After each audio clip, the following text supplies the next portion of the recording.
bid farewell to winter, for spring is in the air. Flowers are in bloom, pretty colours everywhere. Hi everyone, I hope you're all doing well. Welcome back to another video. Today I have 3 brand new spring DIYs that I hope you're going to enjoy. Today is also part of a collab that I am hosting. The playlist is in the description box for you to check out once you're done watching my video. Let's get started. Today's DIYs are going to be really nice and easy. I'm starting off with this. I'm going to remove the candle because I just want the jar. Now I'm making use of some packaging that I received with something I ordered, and we're going to turn this into a nest. So I've just grabbed a bunch and grouping it together, turning it into a circle. You need to make it a little smaller just to fit inside.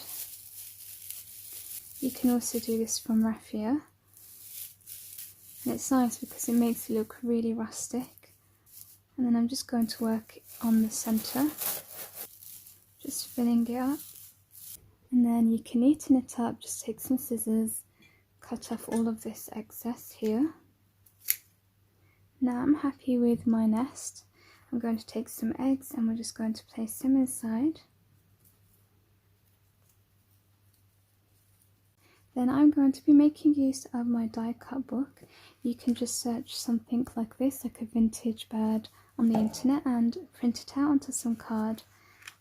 I just made a little cute bow with some twine, and I'm taking some hot glue just so that I can add it to this little die cut piece of card that I have.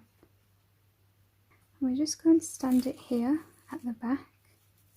I'm not gluing it in or anything. It's just standing with the straw. And then I've also taken this lovely little saying, again from the die cut book, and I'm just going to place it here. Now I've just placed the jar on top, and then we are going to be using this little bird. He is going to be sacrificing some of his feathers. Thank you. I'm just going to place this inside as well.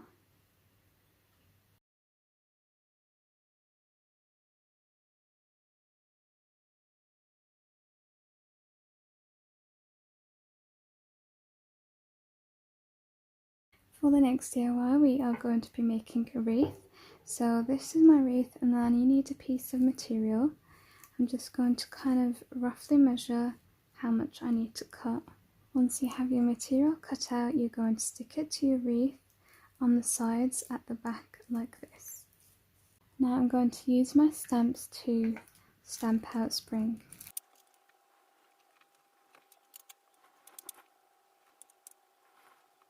This wreath is a little unusual actually for me. I've never had one that actually has like this going all around it, but it's holding the wreath together, but I really don't like it. So what I'm going to do is try to remove it, which I already have. I've cut it off, but I need to just remove it completely. And then I'm going to be using some of this trim here just to hold it together, and hopefully it works and doesn't look so ugly. So as you can see, I've removed all the ones from the top. I still need to work on the bottom ones. But what I've done is just tie one area here with the trim, and then I slipped some feathers underneath it. That way it looks like it's meant to be there for the feathers, and I really like this boho vibe. So I'm just going to remove these, and then I'm going to take this trim and wind it around. Now I'm taking this thrift find.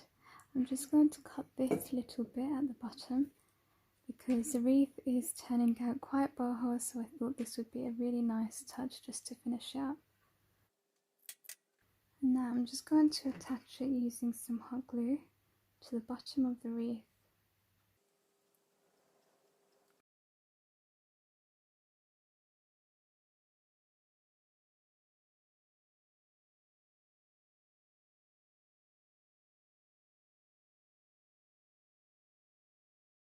For the final DIY, you want a canvas, and you can go as big or as small as you want. I was debating off camera and I decided in the end I will go with this cute small one here. So I'm just going to get it off the easel. I went on the internet and I found a background that I like, again matching with all the other DIYs that I've done, so it's quite vintage looking. and I printed it onto some card. Now I'm just going to size it up and cut off all of the excess, and then we're going to glue it down with some Mod Podge. You can also use PVA or a glue stick if you like. And when you're doing this, you just want to snip the edges here so that you can bend them across the canvas like this.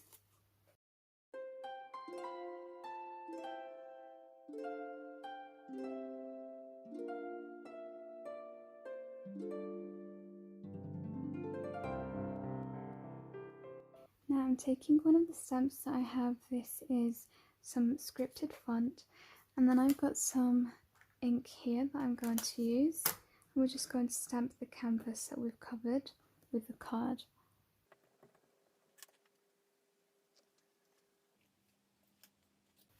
I'm just taking one of the stamps and going over the edges with a nice gold.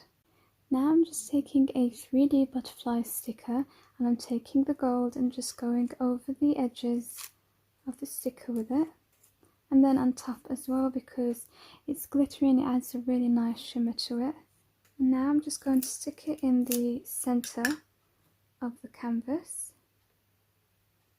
I'm just propping the wings up a little bit to make it more 3D. So I've just popped the canvas back onto the easel, and now I'm taking this, which was also from my die cut book. It says Beautiful Life. I thought it would finish this off perfectly, and you can print your own. You just type it up, print it onto some paper, stick it onto some card, and then you can also add in some detail, as I did before with the ink on the edges of the canvas. That just makes it pop and stand out a little bit. So I've added some sticky foam pads just to give it some dimension, and then I'm just going to add it to the easel on the bottom in the center. Here's the final project for today. I really love this. It's just so cute and sweet, and I love that it's miniature as well. I think that the cloche and this are my favorites. Let me know yours in the comments. And here's all three from today and how they look together. That's it for today. I hope that you have enjoyed all of these ideas. Don't forget to check out the playlist, and I'll catch you in the next video. Take care. Bye.